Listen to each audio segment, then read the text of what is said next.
திருக்குர்ஆனின் நம் எல்லோருக்கும் தெரிந்த ஒரு அத்தியாயம்.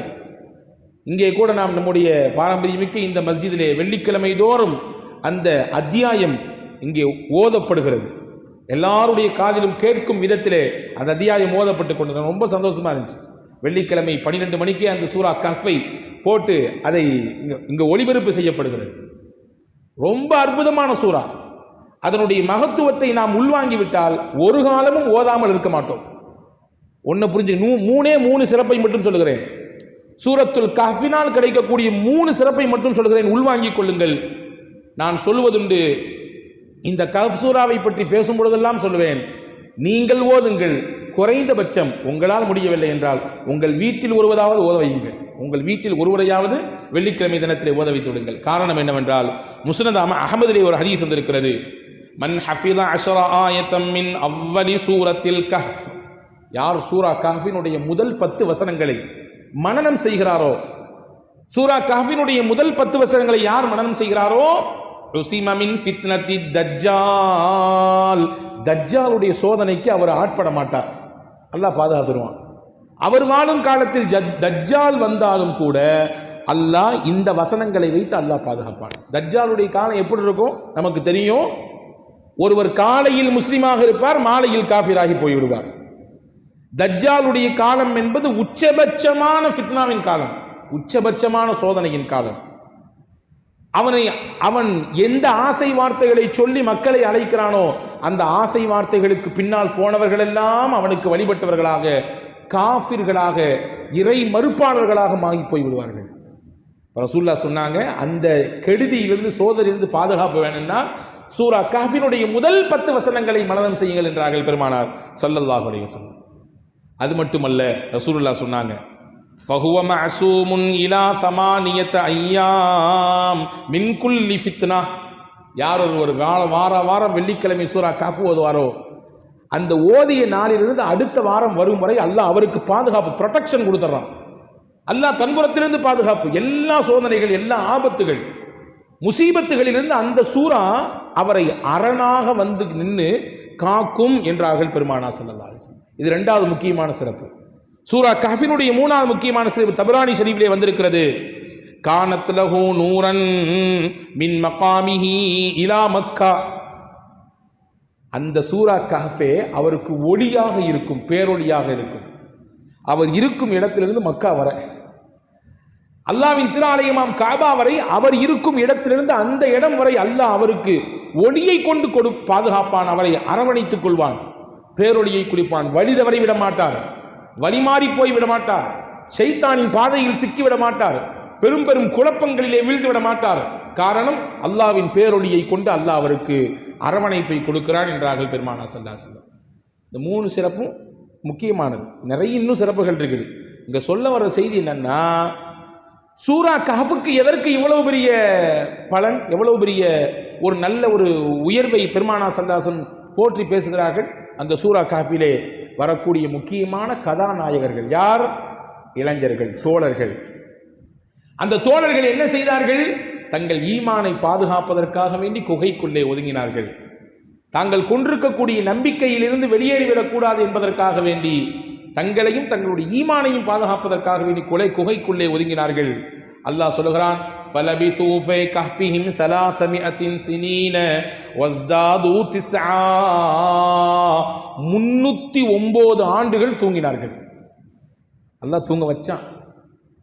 நீங்க பார்க்கறதெல்லாம் பார்த்தா தெரியுது, 3 மணி நேரம் தூக்கமே எங்களுக்கு பெரிய பாடா இருக்குன்றீங்களா? 309 வருடம் அல்லாஹ் தூங்க வைத்தார். 309 வருடம் தூங்கி முடித்து விட்டு எழுந்து சொன்னார்கள், காலையில் தூங்கிட்டு சாயந்தரம் எந்திரிச்ச மாதிரி இருக்குல்ல அப்படின்னா, காலையில் தூங்கிட்டு சாயந்தரம் எந்திரிச்சா எப்படி இருக்கும் அது மாதிரி இருக்குல்ல அப்படின்னாங்க. அந்த குகையில் வைத்து தான் அந்த தோழர்கள் கேட்டார்கள், ரப்பனா ஆதினா மின் லதுன்க ரஹ்மா வஹய்யி லனா மின் அம்ரினா ரஷதா. குர்ஆன் எடுத்து வைக்கக்கூடிய அதி அற்புதமான துஆக்களில் இது ஒன்று. கண்டிப்பாக மனனமிட வேண்டிய துஆக்கள் இதுவெல்லாம். சில துஆக்கள் குர்ஆன் சொல்லுகிறது மனப்பாடம் செய்ய வேண்டும். மனப்பாடம் செய்து நம்முடைய வாழ்வியலோடு தொடர்பு படுத்தி ஓதி வர வேண்டும். சூரத்துல் கஹ்ஃபிலே அந்த கஹ்ஃப் வாசிகள், குகைவாசிகள், தோழர்கள் ஓதிய துஆவை அல்லாஹ் சொல்கிறான், ரப்பனா ஆதினா மின் லதுன்க ரஹ்மா, இறைவா உன் புறத்திலிருந்து எங்களுக்கு அருளை கொடு, வஹய்யிஅ லனா மின் அம்ரினா ரஷதா, எங்கள் காரியம் அனைத்தும் நேர்வழி காட்டப்பட்டதாக இருக்க வேண்டும். குறுக்கு வழியில் போய்விடக்கூடாது, தடுமாறிவிடக்கூடாது, வாழ்க்கையில் சருகிவிடக்கூடாது, வார்த்தைகளுக்கு மயங்கி பின்னால் போய்விடக்கூடாது. எல்லாரும் ஓத வேண்டும். அந்த தோழர்கள் ஓதியதாக குர்ஆன் சொல்கிறது. அன்பு சகோதரர்களே, நட்பு எப்படி இருந்தது? ஈமானுக்காக வேண்டி இணைந்தார்கள், ஈமானை பாதுகாப்பதற்காக வேண்டி இணைந்தார்கள். அந்த இணைப்பை அல்லாஹ் கியாமத்து வரை சிறந்த இணைப்பு என்று அங்கீகரித்து அல் குர்ஆனிலே பதிவும் செய்தார். எனவே அன்பு சகோதரர்களே, இப்படிப்பட்ட தோழர்கள் இருக்க வேண்டும் என்பதை நாயகம் உள்ளுணர்ந்து தன்னுடைய சஹாபா பெருமக்களை அப்படி உருவாக்கினார். உலகத்தில் இருக்கும் பொழுதே சில பேர்த்துக்கு சொர்க்கத்தை கொண்டு நன்மாராயம் சொன்னாங்க, நமக்கு தெரியும். உலகத்தில் இருக்கும் பொழுதே சில பேர்த்துக்கு இவங்கெல்லாம் சொர்க்கவாதி என்று அடையாளப்படுத்தினார்கள். ஆயிஷா ரலியல்லாஹு தஆலா அன்ஹா அவங்களுடைய ஒரு அறிவிப்பு இருக்கிறது. பெருமானா ஸல்லல்லாஹு அலைஹி வஸல்லம் ஆயிஷா அம்மாவை சொன்னாங்க, தகல்துல் ஜன்னத ஃபஸமிஅது ஃபீஹா குர்ஆனன். நான் சொர்க்கத்துக்கு போன ஆயிஷா, அல்லாஹ் எனக்கு கனவுலேயே அந்த இல்ஹாமிலே சொர்க்கத்தை காட்டினான். அப்படி சொர்க்கத்துக்குள்ள அப்படி சுத்தி வரும் பொழுது உள்ள யாரோ உட்கார்ந்து குர்ஆன் ஓதிட்டு இருக்கிறா. குர்ஆன் ஓதுற சத்தம் என் காதில் கேட்குது. அற்புதமான குரல், எவ்வளவு அழகான குரல்.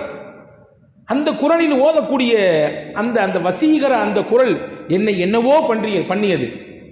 மன்ஹாதா, நான் கேட்டேன், யாருங்க குர்ஆன் ஓதிட்டு இருக்கா அப்படின்னு. மலக்குகள் சொன்னார்கள், காலு ஹாரிஸத் இப்னு நுஅமான், உங்கள் தோழர்களில் ஒருவர் ஹாரிஸா தான் குர்ஆன் ஓதிட்டு இருக்கார். உங்கள் தோழர்களில் ஒருவர் ஹாரிஸா தான் குர்ஆன் ஓதுகிறார். இப்போ நான் அப்போ அங்கே வச்சு சொன்னேன், கதாலிக்கல் பிர் வகான அபர்ரன் நாஸ் பி உம்மிஹி. நன்மை இப்படித்தான் இருக்கும். ஹாரிஸா உலகத்தில் வாழும் பொழுது தாய்க்கு ஒரு சிறந்த மகனாக இருந்தார். தாய்க்கு பணிவிடை செய்வதிலே, தாயின் மீது கரிசனம் காட்டுவதிலே, தாய்க்கு அன்பை கொடுப்பதிலே, தாயை அரவணைத்துக் கொள்வதிலே, தாயினுடைய துவாவை பெறுவதிலே ஹாரிசாவுக்கு நிகர் ஹாரிசா தான். அப்படி உளுந்து பார்த்துக்கிட்டார் தாயை. அதனாலே அல்லாஹ் அவருக்கு சொர்க்கத்தை தரப்போறான்றதை முன்னாடி எனக்கு காமிச்சு கொடுத்தாங்க சல்லாஸ். அன்பு சகோதரர்களே, தாயின் மீது அக்கறை உள்ள ஒரு மனிதராக முஸ்லிம் இருக்க வேண்டும் என்பதற்கு பெருமானாரின் வழிகாட்டுதல் நிறைய இருக்கிறது. அதற்கு முன்னுதாரணமாக எடுத்து காண்பிக்கிறார்கள் சஹாபாக்களில் ஹாரிஸத் இப்னு நுஅமான். தாயின் துவாவை பெற்றவர் இல்லையா? பெருமானார் ஸல்லல்லாஹு அலைஹி வஸல்லம் உலகத்தில் யாருமே சொல்லாத வார்த்தையை சொன்னாங்க, அல் ஜன்னத்து தஹ்த அக்தாமில் உம்மஹாத். சொர்க்கத்தை நீங்கள் தேடி தேடி அலையாதீர்கள், உங்களை பெத்த தாயின் காலில் தான் சொர்க்கம் இருக்கிறது. நான் உலகத்தில் யாரால சொல்ல முடியும் இந்த வார்த்தையை? இதைவிட ஒரு தாயை தூக்கி போட்டு யாரால் பேச முடியும்? தாயின் காலடியில் தான் சொர்க்கம், தாயின் துவா தான் உங்களுக்கு சொர்க்கத்தை வாக்கி தரும். தான் ஹசன் பஸ்ரி ரஹ்மஹுல்லா அவங்களுடைய தகப்பனார் வஃபாத்தான பொழுது அழுதாங்களாம், ரொம்ப தேம்பி தேம்பி அழுதாங்களாம். ஹசன் பஸ்ரி பெரிய அறிஞர், பெரிய மாமேதை. சீடர்கள்லாம் நீங்களே இப்படி அழுதா, நீங்களே இப்படி உடைஞ்சிடா, எங்களுக்கெல்லாம் என்ன பண்றது அப்படின்னு கேட்டாங்க. இப்போ ஹசன் பஸ்ரி ரஹ்மஹுல்லா சொன்னாங்களா, அல்லாஹ் சொல்லுகிறான், தாயும் தகப்பனும் சொர்க்கத்தினுடைய 2 வாசல். ஒரு மனிதன் சொர்க்கத்துக்குள்ளே நுழைவதற்கு 2 வாசலை அல்லாஹ் வைத்திருக்கிறான். ஒன்று அப்பா, இன்னொன்று அம்மா. அந்த 2ல் ஒரு வாசல் மூடி போச்சு எனக்கு. அந்த 2 வாசல்ல ஒரு வாசல் எனக்கு மூடி விட்டது. இன்னும் இருப்பதே மிச்சம் ஒரே வாசல் தான். அதன் வழியாக எப்படியாவது சொர்க்கத்துக்குள் நுழைய வேண்டுமே என்ற ஏக்கம் தான், தவிப்பு தான் என்னை அழச் செய்தது என்றார்கள் ஹசன் பஸ்ரி ரஹ்மஹுல்லா. அன்பர்களே, பெற்றோரின் மீது, குறிப்பாக தாயின் மீது காட்டக்கூடிய அன்பும் அந்த அக்கறையும் அந்த பணிவிடையும் நமக்கு சொர்க்கத்தை வாங்கி தரும். அதன் நிதர்சனமாக ஹாரிஸத் இப்னு நுஅமான் ரலியல்லாஹு அன்ஹு அவர்கள் மூலமாக சொன்னார்கள். ஹாரிஸாவை பார்த்து ஜிப்ரீலே ஆச்சரியப்பட்டிருக்காங்க. ஜிப்ரீல் அலைஹிஸ்ஸலாம், வஹி கொண்டு கொடுக்கக்கூடிய ஜிப்ரீல் அலைஹிஸ்ஸலாம் ஆச்சரியப்பட்டிருக்காங்க.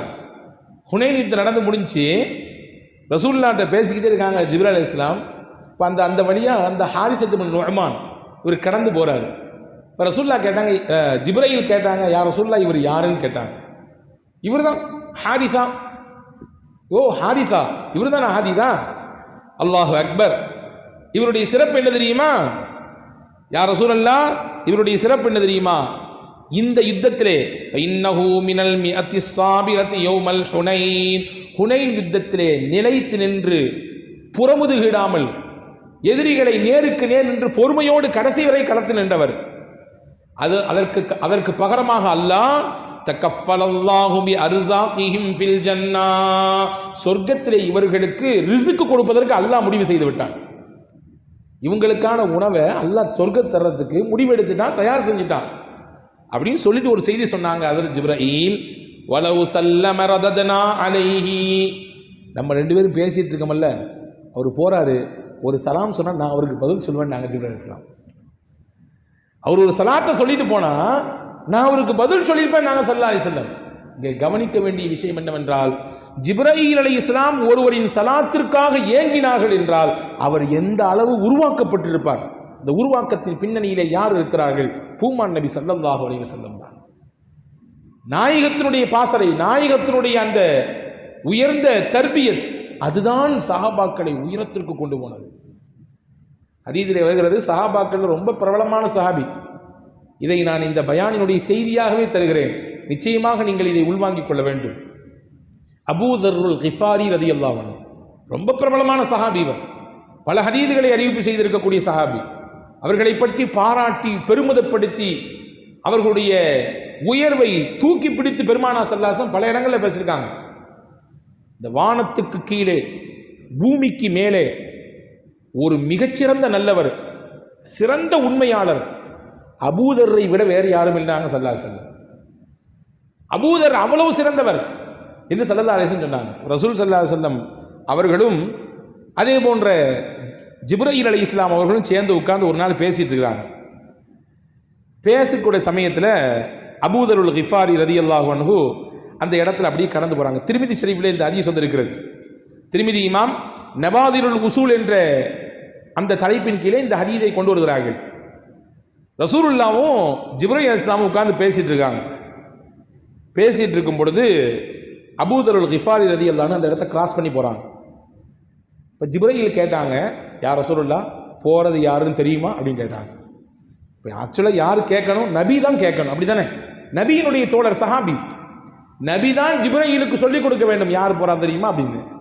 ஆனால் நேர ஆப்போசிட்டா ஜிப்ரீல் அலைஹிஸ்ஸலாம் யார் ரசூலுல்லாஹ் போறது யாருன்னு தெரியுதான்னு கேட்டாங்க. இப்போ ரசூலுல்லாஹ் திருப்பி கேட்டாங்க, அத்தாரிஃபூன அபூதர், அபூதர் உங்களுக்கு தெரியுமா, அபூதர் முன்னாடியே உங்களுக்கு தெரியுமா அப்படின்னு கேட்டாங்க ஸல்லல்லாஹு அலைஹி வஸல்லம்.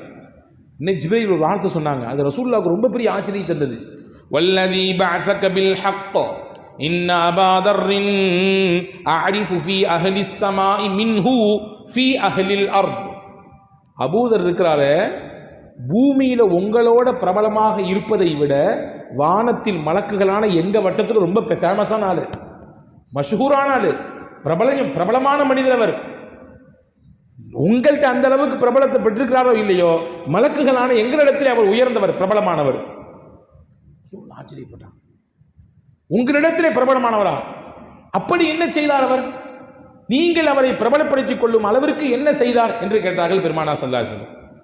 உடனே ஹஜரத் ஜிப்ரீல் அலைஹிஸ்ஸலாம் சொன்னாங்க, யா ரசூலல்லாஹ், அவர் ஒரு துவா ஓதுறாரு, ஒரு நாளைக்கு 2 தடவை ஓதுறாரு. காலையில் ஒருக்க ஓதுறாரு, மாலையில் ஒருக்க ஓதுறாரு. அந்த துஆ அல்லாஹ்வுக்கு பிடித்து போனது. ஒரு விஷயத்தை விளங்கிக்கங்க, நாம் செய்யும் செயல் அல்லது நம்முடைய ஈமான், நம்முடைய யகீன் அல்லாஹ்விற்கு பிடித்து விட்டால் அதுதான் இந்த பூமியில் நாம் வாழ்வதற்கான அங்கீகாரம். அதுக்கு தானே அமல் செய்கிறோம், அதுக்கு தான் வாழ்கிறோம். நம்ம செயல்பாடுகள் எல்லாம் அல்லாஹ்வுடைய ரிதுவானை பெற்று தர வேண்டும், அவனுடைய பிரியத்திற்குரியவர்களாக நாம் ஆக வேண்டும். இதுதானே நம்முடைய நினைப்பு. அல்லாஹ்வுக்கு ஒரு விஷயம் நம்மிடத்தில் பிடித்து விட்டால் மலக்குகளை கூப்பிட்டு சொல்லுவான், இந்த ஊர்ல இந்த அடியாருடைய இந்த செயல் எனக்கு பிடிச்சு போச்சு, உங்களுக்கும் அதை பிடிச்சதா ஆக்கிங்கன்னு அல்லாஹ் சொல்லிடுவான். அபூதர் ரலியல்லாஹு ஓதக்கூடிய இந்த துவா அல்லாஹ்விற்கு ரொம்ப பெரிய ஈர்ப்பை தந்து விட்டது, கவனப்படுத்தி விட்டது அவரை. மலக்குகளை கூப்பிட்டு, முக்கியமான ஆளு, அவர் ஓதக்கூடிய துவா ரொம்ப அற்புதமா இருக்குது, அவரை நீங்க உங்களுடைய வட்டத்தில் பிரபலமான ஆளா ஆக்கிக்குங்க என்று அல்லாஹ் இடத்திலே சொன்னான் என்று சொல்லிட்டு போயிட்டாங்க ஜிப்ரீல் அலைஹிஸ்ஸலாம். இப்போ ரசூலுல்லாவுக்கு உள்ளத்தில் ஒரு கேள்வி, அது என்ன துவா? அபூதர் என்ன துவா ஓதிருப்பாரு? உலகத்தில் ரசூலுல்லாஹ் தான் கற்றுக் கொடுக்குறாங்க துவாக்களை, இல்லையா? எத்தனையோ விஷயங்களுக்கு சிரமத்தோடு வந்து நின்றவர்களுக்கெல்லாம் பெருமானா ஸல்லல்லாஹு அலைஹி வஸல்லம் துஆக்களை சொல்லிக் கொடுத்திருக்கிறார்கள்.